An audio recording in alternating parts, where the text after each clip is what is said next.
ಶ್ರೀ ಗುರುಭ್ಯೋ ನಮಃ. ಪೂಜ್ಯ ಮಾಮಿಯವರಿಗೂ ಸಹೋದರಿಯರೆಲ್ಲರಿಗೂ ನನ್ನ ಪ್ರೀತಿಪೂರ್ವಕ ನಮಸ್ಕಾರಗಳು. ನಿನ್ನೆ ಕರ್ಮಯೋಗದ ಬಗ್ಗೆ ಒಂದು ಸ್ವಲ್ಪ ವಿವರಣೆ ಹೇಳಿದ್ದುಂಟು. ಇವತ್ತು ಅದನ್ನು ಮುಂದುವರಿಸ್ತೀನಿ.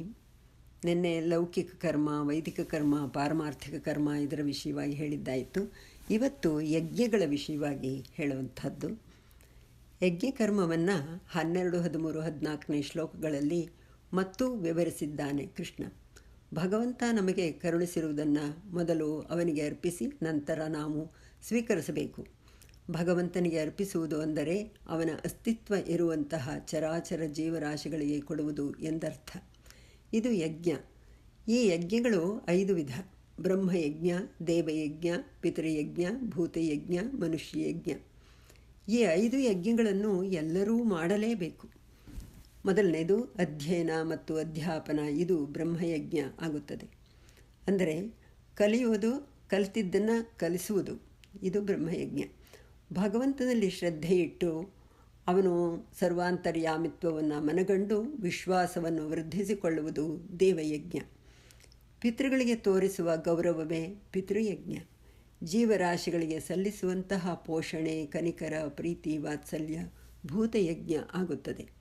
ಬಂಧು ಬಾಂಧವರಿಗೆ, ಸಹಮಾನವರಿಗೆ ಸಲ್ಲಿಸುವುದು ಮನುಷ್ಯ ಯಜ್ಞ. ಈ ಪಂಚಯಜ್ಞ ಮಾಡದಂತಹ ಮನೆ 5 ಬಗೆಯ ಕಟುಕರಿರುವ ಪಂಚಸೂನಾಗ್ರಹ ಎನ್ನಿಸುತ್ತದೆ ಎನ್ನುತ್ತಾನೆ ಶ್ರೀಕೃಷ್ಣ. ಯಜ್ಞಕರ್ಮವು ಯಜ್ಞಚಕ್ರ ಎಂದು ಹೇಳಲ್ಪಡುತ್ತದೆ. ಅನ್ನದಿಂದ ಜೀವರಾಶಿಗಳ ಉತ್ಪನ್ನ ಆಗುತ್ತದೆ. ಮಳೆಯಿಂದ ಬೆಳೆಯಾಗಿ ಅನ್ನವಾಗುತ್ತದೆ. ಯಜ್ಞದಿಂದ ಮಳೆಯಾಗುತ್ತದೆ. ಯಜ್ಞವು ಕರ್ಮವಾಗುತ್ತದೆ. ಕರ್ಮವು ಬ್ರಹ್ಮಭಾವ ಜ್ಞಾನದಿಂದ ಬರುತ್ತದೆ. ಅಂದರೆ ಬ್ರಹ್ಮಭಾವದಿಂದ ಜ್ಞಾನ ಬೀಜದಿಂದ ನಿರ್ಲೇಪ ಕರ್ಮ ಎಂಬ ವೃಕ್ಷವು ಬರುತ್ತದೆ. ಕರ್ಮವು ವೇದದಿಂದ ಉತ್ಪನ್ನವಾಗಿದೆ. ವೇದವು ಪರಮಾತ್ಮನಿಂದ ಸಂಭವಿಸಿದೆ. ಪರಮಾತ್ಮನು ಸದಾ ಯಜ್ಞದಲ್ಲಿ ಪ್ರತಿಷ್ಠಿತನಾಗಿದ್ದಾನೆ. ಈ ಯಜ್ಞಚಕ್ರವನ್ನು ಅನುಸರಿಸುವವನ ಜೀವಿತ ಸಾರ್ಥಕ, ಅನುಸರಿಸದವನ ಜೀವಿತ ವ್ಯರ್ಥ. ಅಂಥವನು ಪಾಪಜೀವಿ, ಇಂದ್ರಿಯ ಲಂಪಟ ಎಂದು ಸ್ಪಷ್ಟವಾಗಿ ಹೇಳಿದ್ದಾನೆ ಗೀತಾಚಾರ್ಯ ಕೃಷ್ಣ 15ನೇ 16ನೇ ಶ್ಲೋಕಗಳಲ್ಲಿ. ನಮ್ಮ ಜೀವನ ಇಷ್ಟರ ಮಟ್ಟಿಗೆ ಆಗಬೇಕಾದರೆ ಯಾರೆಲ್ಲ ಪ್ರತ್ಯಕ್ಷವಾಗಿ ಪರೋಕ್ಷವಾಗಿ ಪ್ರಯತ್ನಪಟ್ಟಿದ್ದಾರೆ ಅವರೆಲ್ಲರ ಋಣವು ನಮ್ಮ ಮೇಲೆ ಇದೆ. ಯಾರ ಹಂಗೂ ಇಲ್ಲದೆ ನಾವು ಹೀಗಿರಲು ಸಾಧ್ಯ ಇಲ್ಲ. ನಮ್ಮ ಆತ್ಮವಿಸ್ತರಣ ಶಕ್ತಿಯನ್ನು ಹೆಚ್ಚಿಸಿಕೊಳ್ಳಬೇಕು. ನಮ್ಮ ಮಿತಿಯಲ್ಲಿರುವುದನ್ನು ಕ್ರಿಯಾತ್ಮಕವಾಗಿ ಮಾಡಬೇಕು. ಹಾಗಿದ್ದರೆ ನಮ್ಮ ಜೀವನ ಎರಡೂ ಹಗುರಾಗುತ್ತದೆ. ಕ್ರಿಯಾತ್ಮಕವಾಗಿ ಮಾಡಬೇಕು ಎನ್ನುವುದಕ್ಕೆ ಒಂದು ಪ್ರಸಂಗವನ್ನು ಇಲ್ಲಿ ಉದಾಹರಣೆ ಕೊಡಬಹುದು. ಇದು ಚೋಳರಾಜನ ಕಾಲಕ್ಕೆ ಸಂಬಂಧಿಸಿದ್ದು. ಚೋಳರಾಜ ತಮಿಳುನಾಡಿನಲ್ಲಿ ಇರುವಂಥ ತಂಜಾವೂರಿನ ಬೃಹದೀಶ್ವರ ದೇವಾಲಯವನ್ನು ನಿರ್ಮಿಸಿ ಎರಕ ಹಾಕಿದ ಒಂದು ದೊಡ್ಡ ಗಂಟೆಯನ್ನು ಕಟ್ಟಿಸಿದ. ಪ್ರತಿಷ್ಠಾಪನೆಯ ದಿನ ಪೂಜೆ ಮಾಡುವಾಗ ನೈವೇದ್ಯ ಮಹಾಮಂಗಳಾರತಿ ಸಮಯದಲ್ಲಿ ಗಂಟೆ ಬಾರಿಸಿದರೆ ಅದು ಶಬ್ದವನ್ನೇ ಮಾಡಲಿಲ್ಲ.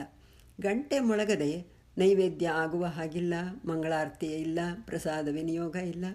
ಅದಿಲ್ಲದೆ ಯಾರೂ ಹೊರಡುವಂತೂ ಇಲ್ಲ. ಬೃಹದೀಶ್ವರ ಸ್ವಾಮಿಯ ಪ್ರತಿಷ್ಠಾಪನ ದಿವಸವೇ ಹೀಗಾಗಿದ್ದು ನೊಂದ ಮಹಾರಾಜ ಮಂದಿರದಲ್ಲೇ ಉಳಿದ. ಯಾರು ಪ್ರಯತ್ನಪಟ್ಟರೂ ಆಗಲಿಲ್ಲ.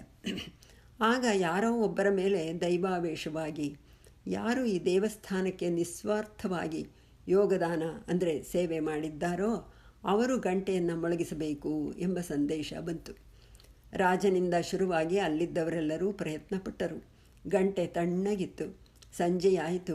ಒಬ್ಬ ಬಡ ವೃದ್ಧ ಹೆಂಗಸು ಬಂದು ತಂದಿದ್ದ ಒಂದಿಷ್ಟು ತುಂಬೆ ಹೂವನ್ನು ದೇವರ ಮುಂದೆ ಅರ್ಚನೆಗೆಂದು ದೂರದಲ್ಲಿಟ್ಟು ಕೈ ಮುಗಿದು ಪ್ರಯತ್ನಪಟ್ಟು ಗಂಟೆಯನ್ನು ಎಟಕಿಸಿ ಅಳ್ಳಾಡಿಸಿದಳು. ಅದು ಜೋರಾಗಿ ಢಣ್ ಎಂದು ಸದ್ದು ಮಾಡಿತು. ನಂತರ ಅವಳು ಹೊರಡಲು ಸಿದ್ಧಳಾದಳು. ಮಹಾರಾಜ ತಕ್ಷಣ ಬಂದು ಅವಳ ಕಾಲಿಗೆ ಬಿದ್ದು, ಅಮ್ಮ, ನೀನು ದೇವಸ್ಥಾನದ ನಿರ್ಮಾಣ ಕಾರ್ಯದಲ್ಲಿ ಏನು ಮಾಡಿದೆ ಹೇಳು ಎಂದರು. ಅವಳು ನನಗೇನೂ ತಿಳಿಯದು ಎಂದು ಮುಗ್ಧತೆಯಿಂದ ಉತ್ತರಿಸಿದಳು. ಈ ದಿನದ ಬೆಳಗಿನ ದೊಡ್ಡ ಪೂಜೆಗೆ ಬರಲು ಸಾಧ್ಯವಾಗದೆ ಈಗ ಬಂದಿರುವೆ ಅಷ್ಟೇ ಎಂದಳು. ಆಗ ಅಲ್ಲಿದ್ದ ಕೂಲಿಕಾರರು ಹೇಳಿದರು, ಈ ಮುದುಕಿ ನಮಗೆ ತುಂಬ ಉಪಕಾರ ಮಾಡಿದ್ದಾಳೆ. ದೇವಸ್ಥಾನದ ನಿರ್ಮಾಣಕ್ಕೆಂದು ದೂರದಿಂದ ದೊಡ್ಡ ದೊಡ್ಡ ಶಿಲೆಗಳನ್ನು ಎತ್ತಿನ ಬಂಡಿಯಲ್ಲಿ ತರುತ್ತಿದ್ದೆವು. ಬಿಸಿಲು ಕಾಲ. ಹಾಗೆ ಬರುವಾಗ ಇವಳ ಗುಡಿಸಲಿನ ಮುಂದಿನಿಂದ ಹಾದು ಹೋಗಬೇಕಾಗುತ್ತಿತ್ತು.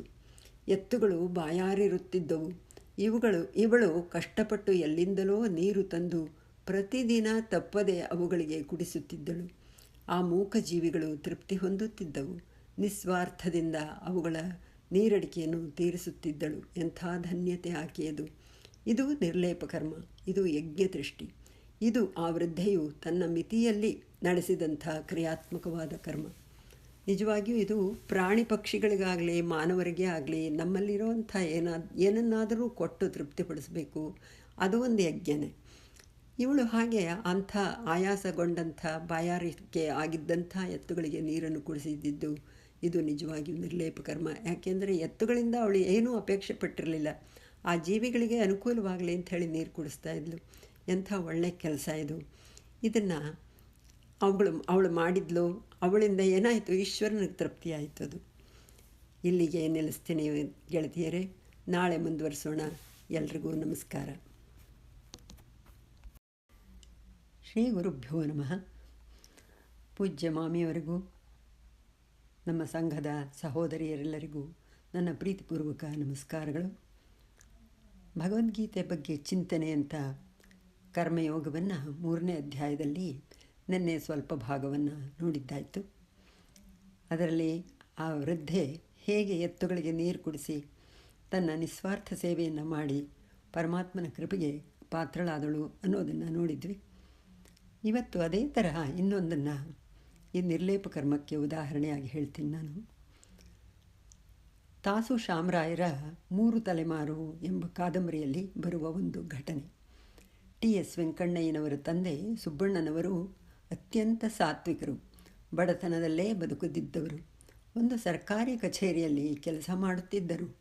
ಅವರ ಮನೆಯಲ್ಲಿ ಹಿರಿಯರ ಕಾಲದಿಂದಲೂ ಶ್ರೀರಾಮದೇವರ ಪೂಜೆ ನಡೆಯುತ್ತಿದ್ದಿತು. ಪ್ರತಿದಿನ ರಾಮಾಯಣ ಪಾರಾಯಣ ಆಗುತ್ತಿತ್ತು. ಸುಬ್ಬಣ್ಣನವರು ಇದನ್ನು ನಡೆಸಿಕೊಂಡು ಬರುತ್ತಿದ್ದರು.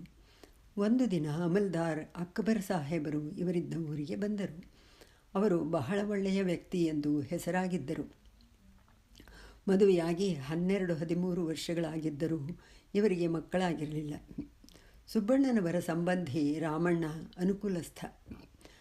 ಅವರಿಗೆ ಅಮಲ್ದಾರರ ಪರಿಚಯವಿತ್ತು. ಅಮಲ್ದಾರರಿಗೆ ಸುಬ್ಬಣ್ಣನವರ ವಿಷಯವನ್ನು ಹೇಳಿ, ಆತ ಶ್ರೀರಾಮನ ಪೂಜೆ ಮಾಡಿದರೆ ನಿಮಗೆ ಮಗುವಾಗಬಹುದು ಎಂದು ಸಲಹೆ ಇತ್ತರು. ಇದನ್ನು ನಂಬಿ ಅಮಲ್ದಾರರು ಸುಬ್ಬಣ್ಣನವರ ಮನೆಗೆ ಬಂದರು. ಅವರು ಸುಬ್ಬಣ್ಣನವರಲ್ಲಿ ತಮ್ಮ ವಿಷಯವನ್ನು ಅರಿಕೆ ಮಾಡಿ ತಮ್ಮ ಹೆಸರಲ್ಲಿ ಶ್ರೀರಾಮಾಯಣ ಪಾರಾಯಣವನ್ನು ಮಾಡಿದಲ್ಲಿ ತಮಗೆ ಮಕ್ಕಳಾಗುವುದೆಂದು, ಶ್ರೀರಾಮನಲ್ಲಿ ತಮಗೆ ನಂಬಿಕೆ ಇರುವುದೆಂದು ವಿನಂತಿಸಿಕೊಂಡರು. ಸುಬ್ಬಣ್ಣನವರು, ನಾನೇನು ಸಂತನಲ್ಲ, ಪವಾಡ ಪುರುಷನೂ ಅಲ್ಲ, ನನ್ನ ಶಾಂತಿ ಸಮಾಧಾನಕ್ಕಾಗಿ ಶ್ರೀರಾಮದೇವರ ಪೂಜೆ ಪಾರಾಯಣವನ್ನು ನಡೆಸುತ್ತಿದ್ದೇನೆ ಎಂದರು. ಅಮಲ್ದಾರರು ಪುನಃ ಕೇಳಿಕೊಂಡರು. ರಾಮಣ್ಣನೂ ಒತ್ತಾಯಿಸಿದ. ಆಗ ಸುಬ್ಬಣ್ಣನವರು, ಆಯಿತು, ಈ ಕಾರ್ಯವನ್ನು ನಾನು ಪ್ರಾಮಾಣಿಕತೆಯಿಂದ ಮಾಡುತ್ತೇನೆ. ಫಲ ಏನಾಗುತ್ತದೆ ಎಂದು ತಿಳಿಯದು. ಶ್ರೀರಾಮನ ಇಚ್ಛೆ ಇದ್ದಂತೆ ಆಗುತ್ತದೆ ಎಂದರು. ನಂತರ ಅವರು ರಾಮಾಯಣ ಪಾರಾಯಣವನ್ನು ಶುರು ಮಾಡಿದರು. ಬೆಳಗ್ಗೆಯಿಂದ ರಾತ್ರಿವರೆಗೂ ನಿಷ್ಠೆಯಿಂದ ಪಾರಾಯಣ ಮಾಡಿ ಬರೀ 1 ಲೋಟ ಹಾಲು ಕುಡಿದು 10 ದಿನಗಳ ಕಾಲ ಮಾಡಿದರು. ದಿನ ಅವರು ರಾಮನಲ್ಲಿ ಅರಿಕೆ ಮಾಡುತ್ತಿದ್ದರು. ರಾಮ, ಅವರಿಗೊಂದು ಮಗುವನ್ನು ಕರುಣಿಸು. ಹಾಗೆ ನೀನು ಕರುಣಿಸದಿದ್ದಲ್ಲಿ ನಿನ್ನ ಮೇಲೆ ಅವರಿಗಿರುವ ನಂಬಿಕೆ ಹೋಗಿಬಿಡಬಹುದು. ನನಗೇನೂ ನಿನ್ನಲ್ಲಿನ ನಂಬಿಕೆ ಕೊರತೆಯಾಗುವುದಿಲ್ಲ ಎಂದು ಕಣ್ಣಲ್ಲಿ ನೀರು ತುಂಬಿಕೊಂಡು ಬೇಡುತ್ತಿದ್ದರು. ಪಾರಾಯಣಕ್ಕೆ ನಿಗದಿಯಾಗಿದ್ದ 10 ದಿನಗಳು ಮುಗಿದ ಮೇಲೆ ಅಮಲ್ದಾರರ ಮನೆಗೆ ಪ್ರಸಾದವನ್ನು ತೆಗೆದುಕೊಂಡು ಹೋಗಿ ಕೊಟ್ಟು ಬಂದರಂತೆ. ಶ್ರೀರಾಮನ ದಯದಿಂದ 1 ವರ್ಷದೊಳಗೆ ಆ ದಂಪತಿಗಳಿಗೆ ಒಂದು ಗಂಡು ಮಗುವಾಯಿತು. ಅದಕ್ಕೆ ಜನಾಬ್ ಸುಬ್ಬಣ್ಣ ಎಂದೇ ಹೆಸರಿಟ್ಟರು. ನಂತರ ಒಂದು ದಿನ ಸುಬ್ಬಣ್ಣನವರ ಮನೆಗೆ ಅಮಲ್ದಾರ್ ದಂಪತಿಗಳು ಹೋಗಿ ಒಂದು ತಟ್ಟೆ ತುಂಬ ಬೆಳ್ಳಿ ನಾಣ್ಯಗಳು, ಹೂವು, ಹಣ್ಣು, ರೇಷ್ಮೆ ವಸ್ತ್ರ ಎಲ್ಲವನ್ನೂ ಇಟ್ಟುಕೊಟ್ಟರು. ಆದರೆ ಸುಬ್ಬಣ್ಣನವರು ಬರೀ ಹೂವನ್ನು ಮಾತ್ರ ರಾಮನಿಗಾಗಿ ತೆಗೆದುಕೊಂಡರು. ಮತ್ತೇನನ್ನೂ ಕೈಯಿಂದ ಮುಟ್ಟಲೂ ಇಲ್ಲ ಅವರು. ಇದು ನಿರ್ಲೇಪ, ನಿಸ್ವಾರ್ಥ ಕರ್ಮ, ಯಜ್ಞದೃಷ್ಟಿ. ಇದಕ್ಕೆ ಮತ್ತೊಂದು ಉದಾಹರಣೆ. ಮುಂದಿನ 7-8 ಶ್ಲೋಕಗಳಲ್ಲಿ ಕರ್ಮ ಮಾಡುವುದರ ಅನಿವಾರ್ಯತೆಯನ್ನು ವಿವರಿಸುತ್ತಾನೆ ಕೃಷ್ಣ. ಕರ್ಮದಿಂದ ಸದ್ಗತಿಯನ್ನು ಪಡೆಯಲು ಸಾಧ್ಯವಿಲ್ಲ. ಜ್ಞಾನದಿಂದಲೇ ಸದ್ಗತಿ. ಕರ್ಮವನ್ನು ದೊಡ್ಡವರು ಮಾಡಿದರೆ ಅವರ ಮಾತಿಗಿಂತ ಅವರ ಕೃತಿಯನ್ನು ಮಕ್ಕಳು ಅನುಸರಿಸುತ್ತಾರೆ. ಆಡಿದ್ದಕ್ಕಿಂತ ಮಾಡಿದ್ದಕ್ಕೆ ಹೆಚ್ಚು ಬೆಲೆ. ಆದರ್ಶರೂಪರಾದ ಜನಕಾದಿಗಳು ಲೋಕಸಂಗ್ರಹಾರ್ಥವಾಗಿ ಕರ್ಮ ಮಾಡುತ್ತಿದ್ದರು. ಕೃಷ್ಣ ಹೇಳುತ್ತಾನೆ, ನಾನು 3 ಲೋಕದಲ್ಲಿ ಪಡೆಯುವಂಥದ್ದು ಏನೂ ಇಲ್ಲ. ಆದರೂ ನಾನು ಕರ್ಮ ಮಾಡುತ್ತಾ ಇದ್ದೀನಿ. ಏಕೆ? ಪರರಿಗೋಸ್ಕರವಾಗಿ ಮಾಡುತ್ತಿದ್ದೇನೆ. ನಾನು ಮಾಡದೇ ಇದ್ದರೆ ಜನತೆಯೂ ಕರ್ಮ ಮಾಡದೆ ಲೋಕ ಹಾಳಾಗುತ್ತದೆ. 10 ಜನ ನಮ್ಮನ್ನು ಗಮನಿಸುತ್ತಿದ್ದಾರೆ ಎನ್ನುವ ಭಾವ ಇರಬೇಕು. ಭಗವಂತ ಸಾಕ್ಷಿ ರೂಪದಲ್ಲಿ ನಮ್ಮೊಳಗೆ ಇದ್ದು ಎಲ್ಲವನ್ನೂ ನೋಡುತ್ತಿರುತ್ತಾನೆ. ಹಾಗಾಗಿ ನಾವು ಸರಿಯಾಗಿರಬೇಕು. ಸ್ವಂತ ತಿದ್ದಿಕೊಳ್ಳುವಿಕೆ ಬಹಳ ಮುಖ್ಯ. ಆದ್ದರಿಂದ ಎಲ್ಲರಿಗೂ ಸೌಖ್ಯ. ಗೆಳತಿಯರೇ, ಇಲ್ಲಿಗೆ ಇವತ್ತು ಮುಗಿಸ್ತೇನೆ. ನಾಳೆ ಮತ್ತೆ ಮುಂದುವರಿಸ್ತೀನಿ. ಅಲ್ಲಿವರೆಗೂ ನಿಮಗೆಲ್ರಿಗೂ ನಮಸ್ಕಾರ. ಶ್ರೀ ಗುರುಭ್ಯೋ ನಮಃ. ಸಹೋದರಿಯರೆಲ್ಲರಿಗೂ, ಪೂಜ್ಯ ಮಾಮಿಯವರಿಗೂ ನನ್ನ ಪ್ರೀತಿಪೂರ್ವಕ ನಮಸ್ಕಾರಗಳು. ಕರ್ಮಯೋಗದ ಬಗ್ಗೆ ನಿನ್ನೆ ಸ್ವಲ್ಪ ವಿವರಣೆ ಕೊಟ್ಟಿದ್ದೆ. ಇವತ್ತು ಅದನ್ನು ಮುಂದುವರಿಸ್ತಾ ಇದ್ದೀನಿ. ಶ್ಲೋಕ 28-29ರಲ್ಲಿ ಶ್ರೀಕೃಷ್ಣ ಹೇಳ್ತಾ ಹೋಗ್ತಾನೆ, ತ್ರಿಗುಣಗಳಾದ ಸತ್ವ, ರಜಸ್ ಮತ್ತು ತಮಸ್ ಇವುಗಳಿಂದ ಸಂಮೋಹಿತರಾದವರು ತ್ರಿಗುಣಗಳ ವಲಯದಲ್ಲೇ ಇರುತ್ತಾರೆ, ನಿರ್ಗುಣಕ್ಕೆ ಹತ್ತೋದಿಲ್ಲ. ತಿಳಿಯದೇ ಇರುವವರನ್ನು ತಬ್ಬಿಬ್ಬಾಗಿಸಬಾರದು, ದಾರಿ ತಪ್ಪಿಸಬಾರದು. ತಪ್ಪಿದರೆ ತಿಳಿ ಹೇಳಬೇಕು. ಬುದ್ಧಿ ಭೇದವನ್ನು ಮಾಡಬಾರದು. ನಿನಗೆ ಏನು ಮಾಡುವುದು ಎಂದು ತಿಳಿಯದಿದ್ದರೆ ನನ್ನ ಮಾತು ಕೇಳಿ ಅದರಂತೆ ನಡೆ, ಯುದ್ಧ ಮಾಡು ಎಂದು ಕೃಷ್ಣ ಅರ್ಜುನನಿಗೆ ಹೇಳುತ್ತಾನೆ. ಶ್ಲೋಕ 30ರಲ್ಲಿ ಮಯಿ ಸರ್ವಾಣಿ ಕರ್ಮಾಣಿ ಸನ್ಯಸ್ಯಾಧ್ಯಾತ್ಮಚೇತಸ ನಿರಾಶೀರ್ನಿರ್ಮಮೋ ಭೂತ್ವ ಯುದ್ಧಸ್ವ ವಿಗತಜ್ವರ ಅಂತ ಕೃಷ್ಣ ಹೇಳ್ತಾನೆ. ಕರ್ಮಗಳನ್ನು ಮಾಡುವಾಗ ಮನಸ್ಸನ್ನು ಆತ್ಮನಲ್ಲಿ ನೆಲೆಗೊಳಿಸಬೇಕು ಮತ್ತು ಆ ಕರ್ಮಗಳನ್ನು ನನಗೆ ಅರ್ಪಿಸಬೇಕು. ಅದರೊಂದಿಗೆ ಆಸೆ, ಮಮತೆ ಮತ್ತು ಮಾನಸಿಕ ವಿಕಾರಗಳಿಂದ ಬಿಡುಗಡೆ ಹೊಂದಬೇಕು. ಮಿತಿಯಾದ ಆಸೆ, ಪರವಶತೆ ಆಗದಂಥ ಸುಖ, ಕಷ್ಟಪಟ್ಟು ಕರ್ಮ ಮಾಡಿದರೂ ವಿರತಿ, ವೈರಾಗ್ಯ ಇಟ್ಟುಕೊಂಡಂಥ ಜೀವನ, ಸತ್ಯ ಬಿಡದಂಥ ಮತಿ, ಈ 4 ಒಬ್ಬರಲ್ಲೇ ಕಾಣುವುದು ಅಪರೂಪ. ಅಂಥ ಒಂದು ಉದಾಹರಣೆಯಲ್ಲಿ ಕೊಟ್ಟರೆ ಸರಿ ಕಾಣುತ್ತದೆ ಎಂದು ಬರೆಯುತ್ತಿದ್ದೇನೆ. ಪ್ರೊಫೆಸರ್ ಯಾಮುನಾಚಾರ್ಯರು ಮೈಸೂರು ವಿಶ್ವವಿದ್ಯಾಲಯದಲ್ಲಿ ತತ್ವಶಾಸ್ತ್ರದ ಪ್ರಾಧ್ಯಾಪಕರಾಗಿದ್ದರು. ದೊಡ್ಡ ವಿದ್ವಾಂಸರು, ಅಷ್ಟೇ ಸಾತ್ವಿಕರು. ಒಂದು ಭಾಷಣ ಕಾರ್ಯಕ್ರಮದ ಸಲುವಾಗಿ ಒಮ್ಮೆ ಅವರು ಚಿತ್ರದುರ್ಗದ ಹತ್ತಿರ ಮಲ್ಲಾಡಿಹಳ್ಳಿ ಆಶ್ರಮಕ್ಕೆ ಹೋಗಬೇಕಾಗಿತ್ತು. ಮೈಸೂರಿನಿಂದ ರಾತ್ರಿ ರೈಲಿನಲ್ಲಿ ಪ್ರಯಾಣ ಹೊರಟರು. ಬೆಳಗಿನ 5 ಗಂಟೆಗೆ ಹೊಳಲ್ಕೆರೆಯ ಸ್ಟೇಷನ್ನಿನಲ್ಲಿ ಬಂದಿಳಿದರು. ಯಾರಾದರೂ ಬಂದಿರಬಹುದು ಎಂದು ಸುತ್ತಮುತ್ತ ನೋಡಿದರು. ಇವರ ಬಳಿ ಒಬ್ಬ ಬಂದ. ತಲೆಗೆ ಒಂದು ಟವೆಲ್ ಸುತ್ತಿದ್ದ, ಚಡ್ಡಿ ಬನೀನು ಹಾಕಿದ್ದ. ಯಾಮುನಾಚಾರ್ಯರ ಅಪೇಕ್ಷೆ ಮೇರೆಗೆ ಅವರ ಸಾಮಾನು ಹಿಡಿದು ಸ್ಟೇಷನ್ ಹೊರಕ್ಕೆ ಕಾರಿನ ಬಳಿಗೆ ಕರೆದುಕೊಂಡು ಹೋದ. ಕಾರಿನ ಹಿಂದುಗಡೆ ಸೀಟಿನಲ್ಲಿ ಇವರನ್ನು ಕೂರಲು ಹೇಳಿ ಅವರ ಸಾಮಾನನ್ನು ಡಿಕ್ಕಿಯಲ್ಲಿ ಹಾಕಿ ನಂತರ ಕಾರಿನ ಮುಂದಿನ ಡ್ರೈವರ್ ಪಕ್ಕದ ಸೀಟಿನಲ್ಲಿ ಕುಳಿತ. ಕಾರು ಹೊರಟಿತು. ಯಾಮನಾಚಾರ್ಯರು ಸ್ವಾಮಿಗಳನ್ನು ಭೇಟಿಯಾಗಬೇಕು, ಎಲ್ಲಿ ಯಾವ ಸಮಯಕ್ಕೆ ಸಿಗುತ್ತಾರೆ ಎಂದು ಕೇಳಿದರು. ನಿಮ್ಮ ಸ್ನಾನ ಉಪಹಾರ ಎಲ್ಲ ಆದ ಮೇಲೆ ಅವರನ್ನು ಭೇಟಿಯಾಗಬಹುದು ಎಂದು ಆತ ಹೇಳಿದ. ಆಶ್ರಮಕ್ಕೆ ಇವರನ್ನು ಕರೆದುಕೊಂಡು ಹೋಗಿ ಅವರ ಸ್ನಾನ ಉಪಹಾರಕ್ಕೆ ಏರ್ಪಾಟು ಮಾಡಿದ. ನಂತರ ಅವರನ್ನು ಕರೆದುಕೊಂಡು ಆಶ್ರಮದ ಹೊರಗೆಲ್ಲ ತೋರಿಸಿ ಆಫೀಸಿಗೆ ಕರೆತಂದ. ಅಲ್ಲಿ ಒಬ್ಬಾಕೆ ಬಂದು ಈತನ ಕಾಲು ಮುಟ್ಟಿ ನಮಸ್ಕಾರ ಮಾಡಿ, ನಿಮ್ಮಿಂದ ನನ್ನ ಮಗು ಉಳಿಯಿತು, ತುಂಬ ಉಪಕಾರವಾಯಿತು ಎಂದು ಕೃತಜ್ಞತೆಯಿಂದ ಹೇಳಿದಳು. ಯಾಮನಾಚಾರ್ಯರು ಪುನಃ ರಾಘವೇಂದ್ರ ಸ್ವಾಮಿಗಳ ಭೇಟಿ ಯಾವಾಗ ಮಾಡುವುದು ಎಂದು ಕೇಳಿದರು. ಆಗ ಅಲ್ಲಿದ್ದವರು, ನಿಮ್ಮನ್ನು ಕರೆತಂದವರೇ ಸ್ವಾಮಿಗಳು ಎಂದರು. ಇವರಿಗೆ ಬಹಳ ಗಾಬರಿಯಾಯಿತು. ಯಾಮನಾಚಾರ್ಯರು ಆತನನ್ನು, ಯಾಕೆ ಹೀಗೆ ಮಾಡಿದಿರಿ? ನಾನು ಮೊದಲು ನಿಮ್ಮನ್ನು ಕಂಡಿರಲಿಲ್ಲ, ನೀವು ಸರಿಯಾಗಿ ಹೇಳಬಾರದೇ ಎಂದರು. ಅದಕ್ಕುತ್ತರವಾಗಿ ಅವರು, ಏನು ಹೇಳುವುದು, ನನ್ನ ಹೆಸರೇ ತಿರುಕ, ಹಾಗೆ ನಾನು ನನ್ನನ್ನು ಸಂಬೋಧಿಸುವುದು, ನಿಮ್ಮ ಉಪಚಾರ ಮಾಡಲು ನನಗೇನೂ ತ್ರಾಸವಾಗಲಿಲ್ಲ ಎಂದರು ಸ್ವಾಮೀಜಿ. ಇಂಥ ವ್ಯಕ್ತಿಯನ್ನೇ ಇದುವರೆಗೂ ಕಂಡಿಲ್ಲ ಎಂದು ಉದ್ಗಾರವೆತ್ತಿದರು ಯಾಮನಾಚಾರ್ಯರು. ತಿರುಕ ಅನ್ನೋದು ಅವರದ್ದು ಅಂಕಿತ, ಹೆಸರು ರಾಘವೇಂದ್ರ ಸ್ವಾಮಿ ಇದ್ರೂ ತಿರುಕ ಅನ್ನೋದೇ ಅಂಕಿತ. ಅವರು ಎಲ್ಲ ಕಡೆ ಅವರು ಬರೆದಿರೋ ಪುಸ್ತಕಗಳಲ್ಲೆಲ್ಲ ಅದೇ ತರಹನೇ ಅವರು ತಮ್ಮ ಹೆಸರನ್ನ ಹಾಕೋದು. ರಾಘವೇಂದ್ರ ಸ್ವಾಮಿಗಳು ಮಲ್ಲಾಡಿಹಳ್ಳಿಯಲ್ಲಿ ಮಾಡಿರುವುದು ಪವಾಡ ಸದೃಶವಾದಂಥ ಕೆಲಸ. ಮೊದಲು ಶಾಲೆ ಪ್ರಾರಂಭಿಸಿ ನಂತರ ವಿಶ್ವವಿದ್ಯಾನಿಲಯವನ್ನು ಸ್ಥಾಪಿಸಿದರು. ಅನಾಥ ಮಕ್ಕಳನ್ನು ತಮ್ಮ ಮಕ್ಕಳೆಂದು ಭಾವಿಸಿ ಬೆಳೆಸಿ ಮುಂದೆ ತಂದರು. ಕೊನೆಯವರೆಗೂ ಪರಿಶ್ರಮಪಟ್ಟು ಕೆಲಸ ಮಾಡಿದರು. ಸ್ವಂತಕ್ಕೋಸ್ಕರ ಏನನ್ನೂ ಮಾಡಿಕೊಳ್ಳಲಿಲ್ಲ. ಅವರು ಕಟ್ಟಿ ಬೆಳೆಸಿದ ಪ್ರೌಢಶಾಲೆಗಳು, ಕಾಲೇಜುಗಳು, BEd ಕಾಲೇಜು, ಮಕ್ಕಳ ವಸತಿಗೃಹಗಳು, ಬನಶಂಕರಿ ಅಮ್ಮನವರ ದೇವಸ್ಥಾನ ಮುಂತಾದವು ಅವರ ನಿಸ್ವಾರ್ಥ ಸೇವೆಯನ್ನು ಜಗತ್ತಿಗೆ ಸಾರುತ್ತಿವೆ. ಆಸೆಯಿಲ್ಲದೆ ಸನ್ಯಾಸಿಯಾಗಿದ್ದು ಅನಾಥ ಮಕ್ಕಳಲ್ಲಿ ಲೋಕಸೇವೆಯಲ್ಲಿ ತಮ್ಮ ಸುಖವನ್ನು ಕಾಣುತ್ತಿದ್ದರು. ವೈರಾಗ್ಯದಿಂದಿದ್ದರು. ಸತ್ಯವನ್ನೇ ತಮ್ಮ ಉಸಿರಾಗಿ ಮಾಡಿಕೊಂಡಿದ್ದ ಅವರು ಆತ್ಮನಿಷ್ಠವಾದ ಬುದ್ಧಿಯಿಂದ ಸಮಸ್ತ ಕರ್ಮಗಳನ್ನು ಭಗವಂತನಿಗೆ ಅರ್ಪಿಸಿ ಆಸೆ ಮಮಕಾರವಿಲ್ಲದವರಾಗಿ ವಿಕಾರಕ್ಕೊಳಗಾಗದೆ ತಮ್ಮ ಜೀವನವನ್ನು ಸಾರ್ಥಕಪಡಿಸಿಕೊಂಡರು. ಶ್ರೀಕೃಷ್ಣ ಅರ್ಜುನನಿಗೆ ಎಲ್ಲ ಕರ್ಮಗಳನ್ನು ನನಗೆ ಅರ್ಪಿಸಿ ಮಮಕಾರರಹಿತನಾಗಿ ಯುದ್ಧ ಮಾಡು ಎಂದು ಪುನಃ ಉಪದೇಶಿಸಿದ. ಗೆಳತಿಯರೇ, ಇಲ್ಲಿಗೆ ನಿಲ್ಲಿಸುತ್ತೇನೆ ಇವತ್ತು. ನಾಳೆ ಇದನ್ನು ಮತ್ತೆ ಮುಂದುವರಿಸ್ತೀನಿ. ಅಲ್ಲಿವರೆಗೂ ನಿಮಗೆಲ್ರಿಗೂ ನನ್ನ ನಮಸ್ಕಾರಗಳು.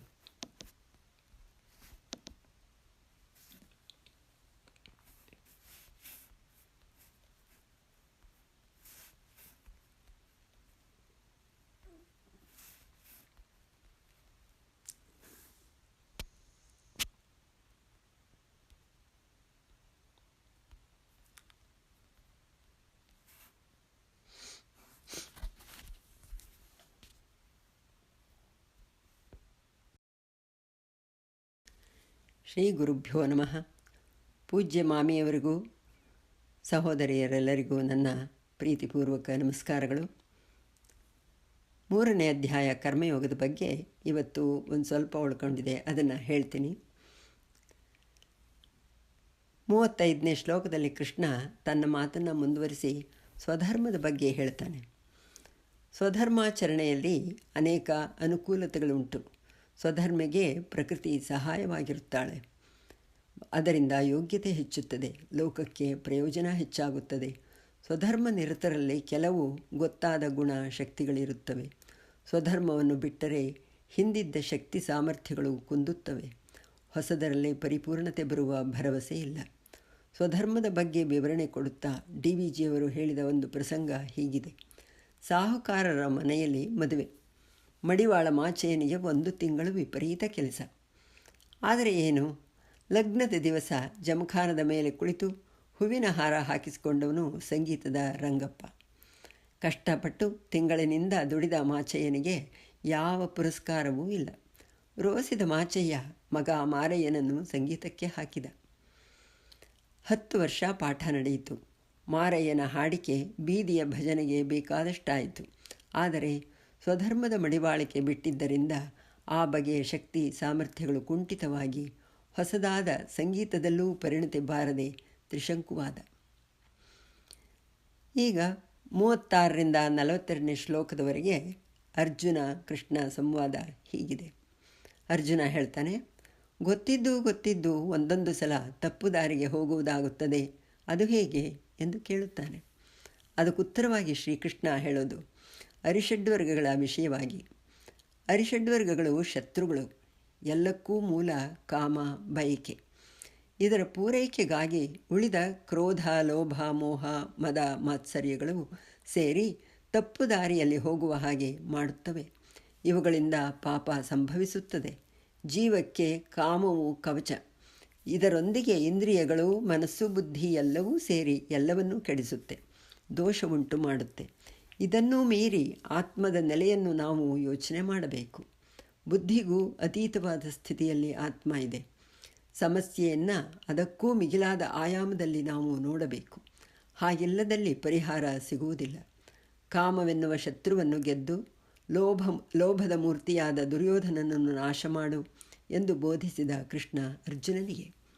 ಸಂಸಾರದ ಬಂಧನಕ್ಕೂ ಮತ್ತು ಮೋಕ್ಷಕ್ಕೂ ಮನಸ್ಸೇ ಕಾರಣ.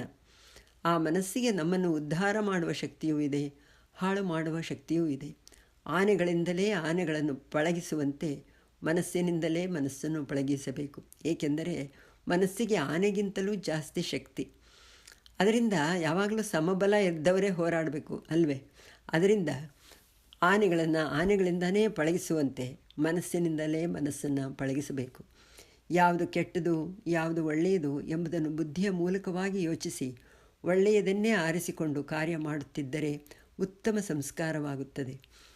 ಯಾವಾಗಲೂ ಎರಡು ದಾರಿ ನಮ್ಮ ಮನಸ್ಸಿಗೆ ಗೋಚರವಾಗ್ತಾ ಇರುತ್ತೆ. ಈ ದಾರಿಯಲ್ಲಿ ಹೋಗಲೋ ಅಂತ ಅಂದ್ಕೊಳ್ತಾ ಇದ್ದೀವಿ. ಹತ್ತಿರವಾದ ಸುಲಭವಾದಂಥ ದಾರಿನಲ್ಲಿ ಹೋಗಬೇಕು. ಕಷ್ಟವಾದಂಥ ದಾರಿ, ಕೆಟ್ಟದಾದಂಥ ದಾರಿ ಬಿಡಬೇಕು. ಆ ತರಹನೇ ನಾವು ಬುದ್ಧಿ ಮೂಲಕವಾಗಿ ಯೋಚಿಸಿ ಒಳ್ಳೆಯದನ್ನು ಆರಿಸಿಕೊಂಡು ಕಾರ್ಯ ಮಾಡುತ್ತಿದ್ದರೆ ಉತ್ತಮ ಸಂಸ್ಕಾರವಾಗುತ್ತದೆ. ಸಂಸ್ಕಾರ ಯಾವಾಗಲೂ ಒಳ್ಳೆಯದಾಗಿರಬೇಕು. ಒಳ್ಳೆಯ ಸಂಸ್ಕಾರ ಇದ್ದರೆ ಜೀವನ ಒಳ್ಳೆಯದಾಗುತ್ತೆ. ಮನಸ್ಸನ್ನು ಹತೋಟಿಗೆ ತಂದುಕೊಂಡು ಕಾಮವೆಂಬ ಶತ್ರುವನ್ನು ನಿಗ್ರಹಿಸು ಎಂದು ಹೇಳ್ತಾನೆ ಶ್ರೀಕೃಷ್ಣ.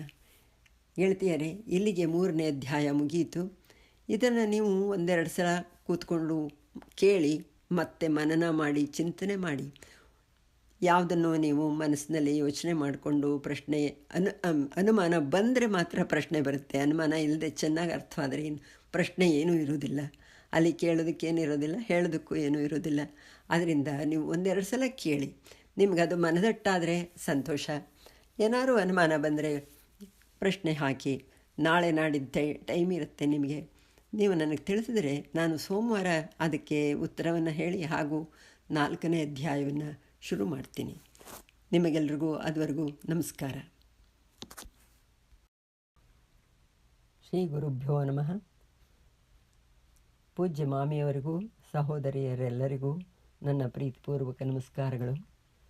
ಇಂದು ಕೃಷ್ಣಾಷ್ಟಮಿ. ಈ ಕೃಷ್ಣಾಷ್ಟಮಿ ಸಂದರ್ಭದಲ್ಲಿ 1-2 ಮಾತುಗಳನ್ನು ಆಡೋದಕ್ಕೆ ನಾನು ಬಯಸ್ತೇನೆ. ಸದೈವ ಪಾದ ಪಂಕಜಂ ಮದೀಯ ಮಾನಸೇ ನಿಜಂ ದಧಾನಂ ಉತ್ತಮಾಲಕಂ ನಮಾಮಿ ನಂದ ಬಾಲಕಂ ಸಮಸ್ತ ದೋಷ ಶೋಷಣಂ ಸಮಸ್ತಲೋಕ ಪೋಷಣಂ ಸಮಸ್ತ ಗೋಪ ಮಾನಸಂ ನಮಾಮಿ ಕೃಷ್ಣ ಲಾಲಸಂ. ಮುಖದ ಮೇಲೆ ಮುಂಗುರುಳುಗಳು ಬೀಳುತ್ತಿರುವ ನನ್ನ ಮನಸ್ಸಿನಲ್ಲಿ ಎಂದೆಂದಿಗೂ ಇರುವಂತಹ ನಂದ ಬಾಲಕನ ಪಾದಕಮಲಗಳಿಗೆ ನಮಸ್ಕರಿಸುತ್ತೇನೆ. ಸಮಸ್ತ ಪಾಪಗಳನ್ನು ನಾಶ ಮಾಡುವ, ಸಮಸ್ತ ಲೋಕಗಳನ್ನು ಪಾಲನೆ ಮಾಡುವ, ಸಮಸ್ತ ಗೋಪ ಬಾಲರ ಮನಸ್ಸಿನಲ್ಲಿರುವ ಬಾಲಕೃಷ್ಣನಿಗೆ ನಮಸ್ಕರಿಸುತ್ತೇನೆ. ಇದು ಭಗವಾನ್ ಶಂಕರರು ಮಾಡಿರುವ ಕೃಷ್ಣಾಷ್ಟಕದ ಒಂದು ಶ್ಲೋಕ. ಧರ್ಮ ಸಂಸ್ಥಾಪನೆ ಮತ್ತು ಸಜ್ಜನರ ರಕ್ಷಣೆಗೋಸ್ಕರ ಯುಗ ಯುಗಗಳಲ್ಲಿ ಶ್ರೀಮನ್ನಾರಾಯಣನು ಅವತಾರವೆತ್ತುವುದು ಎಲ್ಲರಿಗೂ ತಿಳಿದೇ ಇದೆ. ನಮ್ಮ ಈ ವೈವಸ್ವತ ಮನ್ವಂತರದ 28ನೇ ಕಲಿಯುಗದ ಆದಿಯಲ್ಲಿ, ಅಂದರೆ 5150 ವರ್ಷಗಳ ಹಿಂದೆ ಕೃಷ್ಣಾವತಾರ ಆಯಿತು. ಮಹಾಭಾರತ ಯುದ್ಧದ ಕೊನೆಯ ದಿನ ದ್ವಾಪರ ಯುಗ ಮುಗಿದು ಕಲಿಯುಗ ಪ್ರಾರಂಭವಾಯಿತು. ಆಗ ಕೃಷ್ಣನಿಗೆ 70 ವರ್ಷ 6 ತಿಂಗಳುಗಳಾಗಿದ್ದುವು. ನಂತರ ಕಲಿಯುಗದಲ್ಲಿ ಇನ್ನೂ 36 ವರ್ಷ ಕಾಲ ಕೃಷ್ಣ ಬದುಕಿದ್ದ. ಹಾಗಾಗಿ ಅವತಾರ ಪುರುಷನಾದ ಕೃಷ್ಣ ನಮಗೆ ಬಹಳ ಹತ್ತಿರದವನಾದ. ಅವನ ಜೀವಿತ ಕಾಲದಲ್ಲಿಯೇ ಕುರುಕುಲ ಪಿತಾಮಹರಾದ ಭೀಷ್ಮಾಚಾರ್ಯರು ಜಗತ್ತಿನಲ್ಲಿಯೇ ಕೃಷ್ಣನಿಗೆ ಸಾಟಿ ಇಲ್ಲ ಎಂದು ಹೇಳಿ ಅಗ್ರಪೂಜೆ ಮಾಡಿದರು. ಭಗವದ್ಗೀತೆಯಲ್ಲಿ ವೇದಗಳಲ್ಲಿ ಪರಮಾತ್ಮ ಪರಮಪುರುಷ ಎಂದು ಯಾರನ್ನು ಕರೆದಿದ್ದಾರೆಯೋ ಅದು ನಾನೇ ಎಂದು ಸ್ಪಷ್ಟವಾಗಿ ಹೇಳಿದ್ದಾನೆ ಶ್ರೀಕೃಷ್ಣ. ಹೀಗೆ ಕೃಷ್ಣನ ಜೀವಿತ ಕಾಲದಲ್ಲಿಯೇ ಅವನು ಭಗವಂತನ ಅವತಾರ ಎಂದು ಜನ ಒಪ್ಪಿ ಸಾರ್ವತ್ರಿಕ ಮನ್ನಣೆ ಸಿಕ್ಕಿರತಕ್ಕಂಥ ಒಂದು ವಿಶಿಷ್ಟವಾದ ಅವತಾರ ಕೃಷ್ಣನದು. ಅಯಸ್ಕಾಂತದಂತೆ ಎಲ್ಲರನ್ನೂ ತನ್ನೆಡೆಗೆ ಆಕರ್ಷಿಸುತ್ತಿದ್ದ ಕೃಷ್ಣ ಹುಟ್ಟಿದ್ದು ಶ್ರಾವಣ ಬಹುಳ ಅಷ್ಟಮಿಯಂದು ಮಧ್ಯರಾತ್ರಿಯ ಸಮಯದಲ್ಲಿ. ವಸುದೇವ ದೇವಕಿಯರ ಕಣ್ಮಣಿ ಕೃಷ್ಣ ಭಗವಾನ್ ವಿಷ್ಣುವಿನ 8ನೇ ಅವತಾರ. ಕೃಷ್ಣ ಹುಟ್ಟಿದ ಹಬ್ಬವನ್ನು ಪೂರಾ ಭಾರತದಲ್ಲಿ ಬಹು ಉತ್ಸಾಹದಿಂದ ಆಚರಿಸುತ್ತಾರೆ. ಮುಂಬಾಗಿಲ ಹೊಸ್ತಿನಿಂದ ದೇವರ ಮನೆಯವರೆಗೆ ಪುಟ್ಟ ಪುಟ್ಟ ಹೆಜ್ಜೆಗಳನ್ನು ಬರೆದಿರುತ್ತಾರೆ. ಕೃಷ್ಣನು ಹುಟ್ಟಿದ್ದು ಮಧ್ಯರಾತ್ರಿ. ಆದ್ದರಿಂದ ಮಧ್ಯರಾತ್ರಿವರೆಗೂ ಉಪವಾಸವಿದ್ದು ಅವನು ಹುಟ್ಟಿದ ಸಮಯಕ್ಕೆ ಸರಿಯಾಗಿ ಕೃಷ್ಣನ ವಿಗ್ರಹಕ್ಕೆ ಅಭಿಷೇಕ, ಪೂಜೆ, ವಿಧ ವಿಧ ಭಕ್ಷ್ಯಗಳ ನೈವೇದ್ಯ, ಆರತಿ ಎಲ್ಲವನ್ನೂ ಮಾಡಿ ನಂತರ ಪ್ರಸಾದ ರೂಪವಾದ ನೈವೇದ್ಯವನ್ನು ಆಹಾರವಾಗಿ ಎಲ್ಲರೂ ಸ್ವೀಕರಿಸುತ್ತಾರೆ. ಕೃಷ್ಣನ ಜನ್ಮಸ್ಥಳವಾದ ಮಧುರೆಯಲ್ಲಿ ರಾಸಲೀಲೆಯನ್ನು ಮಾಡುತ್ತಾರೆ. ಉಡುಪಿಯಲ್ಲಿ ಕರಿದ ಮತ್ತು ಸಿಹಿ ತಿಂಡಿಗಳನ್ನು ಮತ್ತು ಗುಜರಾತಿನ ದ್ವಾರಕಾದಲ್ಲಿ ಆಗತಾನೇ ಮೊಸರು ಕಡೆದ ಬೆಣ್ಣೆಯನ್ನು ಮಡಕೆಯಲ್ಲಿ ತುಂಬಿ ಸುಮಾರು 20-30 ಅಡಿ ಎತ್ತರದಲ್ಲಿ ಕಟ್ಟಿರುತ್ತಾರೆ. ಎಲ್ಲರೂ ಅದನ್ನು ಪೈಪೋಟಿಯಲ್ಲಿ ಒಡೆದು ಅದರಿಂದ ಬೀಳುವ ಪದಾರ್ಥಗಳನ್ನು ಪ್ರಸಾದ ಎಂದು ಸ್ವೀಕರಿಸುತ್ತಾರೆ. ಕೃಷ್ಣನಿಗೆ ನವಿಲುಗರಿ ಮತ್ತು ಕೊಳಲು ಪರಮ ಇಷ್ಟವಾದ ವಸ್ತುಗಳು. ರಾಧೆಗೋಸ್ಕರ ಕೃಷ್ಣ ಕೊಳಲನ್ನು ನುಡಿಸುತ್ತಿದ್ದ. ರಾಧೆಗೋಸ್ಕರ ಕೃಷ್ಣ ತನ್ನ ಮುಡಿಗೆ ನವಿಲುಗರಿಯನ್ನು ಸಿಕ್ಕಿಸಿಕೊಳ್ಳುತ್ತಿದ್ದ. ಈ ಕೊಳಲು ನವಿಲುಗರಿಗಳು ಕೃಷ್ಣನಿಗಾಗಿ ಪ್ರಿಯವಾಗಲು ಕಾರಣವೇನು? ಒಮ್ಮೆ ರಾಮ ಬರುತ್ತಿರುವುದನ್ನು ಕಂಡು ಕೆಲವು ನವಿಲುಗಳು ಆ ದಾರಿಯನ್ನು ತಮ್ಮ ಗರಿಗಳಿಂದ ಶುದ್ಧ ಮಾಡಿದುವು. ಅವುಗಳ ಸ್ವಾರ್ಥರಹಿತ ಪ್ರೀತಿಗೆ ಮನಸೋತ ರಾಮ ದ್ವಾಪರದಲ್ಲಿ ಕೃಷ್ಣನಾಗಿ ಹುಟ್ಟಿ ಬಂದು ನವಿಲುಗರಿಯನ್ನು ಶಿರದಲ್ಲಿ ಧರಿಸುತ್ತೇನೆ ಎಂದು ಹೇಳಿದ. ಇನ್ನೊಮ್ಮೆ ಕೃಷ್ಣ ಗೋವುಗಳನ್ನು ಕಾಯುತ್ತಾ ಕೊಳಲೂದುತ್ತಿದ್ದ. ಆ ಮಧುರ ಗಾನಕ್ಕೆ ಮಯೂರಗಳು ನರ್ತಿಸತೊಡಗಿದುವು. ಅವನ ನುಡಿಕೆ ನಿಂತಾಗ ಕೃಷ್ಣನ ಬಳಿಗೆ ಬಂದು ಗರಿಗಳನ್ನು ಉದುರಿಸಿದವು. ಕೃಷ್ಣ ಗರಿಯನ್ನು ತೆಗೆದುಕೊಂಡು ತನ್ನ ಶಿರದಲ್ಲಿ ಸಿಕ್ಕಿಸಿಕೊಂಡ. ಹೀಗೆ ನವಿಲುಗರಿಗೆ ಕೃಷ್ಣನ ಶಿರದಲ್ಲಿ ಸ್ಥಾನ ಸಿಕ್ಕಿತು. ಒಮ್ಮೆ ಕೃಷ್ಣ ಒಂದು ತೋಟಕ್ಕೆ ಹೋಗಿ ಗಿಡಗಳನ್ನು ಸಂಬೋಧಿಸುತ್ತಾ ನಾನು ನಿನ್ನನ್ನು ಪ್ರೀತಿಸುತ್ತೇನೆ ಎಂದು ಪ್ರತಿ ಗಿಡಕ್ಕೂ ಹೇಳುತ್ತಿದ್ದ. ಗಿಡಗಳು ಬಹು ಸಂತೋಷಗೊಂಡು ಕೃಷ್ಣ ನಾವು ನಿನ್ನನ್ನು ತುಂಬ ಪ್ರೀತಿಸುತ್ತೇವೆ ಎಂದು ಹೇಳಿದುವು. ಹಾಗೆಯೇ ಕೃಷ್ಣ ತನ್ನ ಭಕ್ತರನ್ನು ಸಂಬೋಧಿಸುತ್ತಾ ನಿಮ್ಮ ಬಯಕೆಗಳೇನು ಎಂದು ಕೇಳಿದ. ಒಬ್ಬ ನಿನ್ನ ಕೈಯ ಕಮಲವಾಗಲು ಆಸೆ ಎಂದ.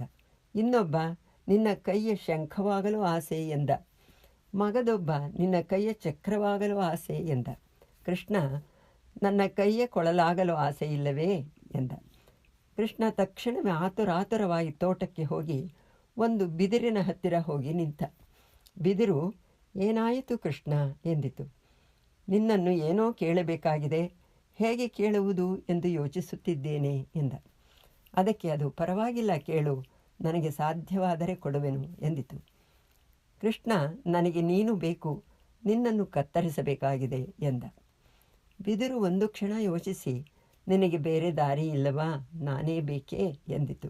ಮತ್ತೆ ಹೇಳಿತು, ಕೃಷ್ಣ ಒಂದು ರಹಸ್ಯ ಏನೆಂದರೆ ನನ್ನ ಒಳಗೆ ಏನೂ ಇಲ್ಲ, ಖಾಲಿ ಎಂದಿತು. ಪುನಃ ಅದು ಪ್ರಭು ನಿನಗೇನಾಗಬೇಕಾಗಿದೆಯೋ ಅದನ್ನು ಮಾಡಿಕೋ ಎಂದಿತು. ಕೃಷ್ಣ ಅದನ್ನು ಕತ್ತರಿಸಿದ, ಕೊರೆದ, ಕೊಳಲು ಮಾಡಿ ಅದರದ ಮೇಲಿಟ್ಟು ಉಸಿರು ತುಂಬಿದ. ಅದರಿಂದ ಮೋಡಿ ಮಾಡುವ ಮಧುರ ಗಾನ ಹೊರಟಿತು. ಅದನ್ನು ಕೇಳಿ ರಾಧೆ ಪರವಶಗೊಂಡಳು.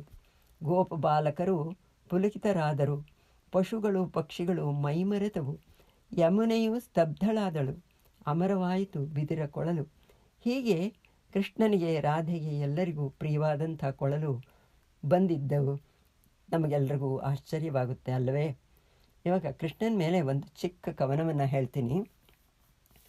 ಮುಗಿಲ ಬಣ್ಣದ ಶ್ಯಾಮನು, ಗೋಪಬಾಲರ ಚಿಣ್ಣನು, ಗೋಪಿಕೆಯರ ಆರಾಧ್ಯನು, ಯಶೋದೆಯ ಪ್ರಾಣನು.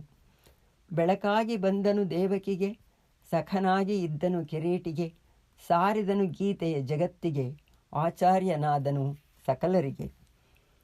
ಎನ್ನ ನಾಲಿಗೆಯು ನಿನ್ನ ಕೀರ್ತಿಸಲಿ, ಎನ್ನ ನೇತ್ರ ನಿನ್ನ ದರ್ಶಿಸಲಿ, ಎನ್ನ ಹಸ್ತ ನಿನ್ನ ನರ್ಚಿಸಲಿ, ಎನ್ನ ಶ್ರೋತೃ ನಿನ್ನ ಗಾನ ಯಾವಾಗಲೂ ಕೇಳಲಿ, ಎನ್ನ ಸಮಸ್ತವೂ ನಿನಗರ್ಪಿತವಾಗಲಿ. ಓಂ ಶ್ರೀಕೃಷ್ಣಾಯ ನಮಃ. ಗೆಳತಿಯರೇ, ಇಲ್ಲಿಗೆ ನನ್ನ 2 ಮಾತುಗಳನ್ನು ಮುಗಿಸ್ತೀನಿ.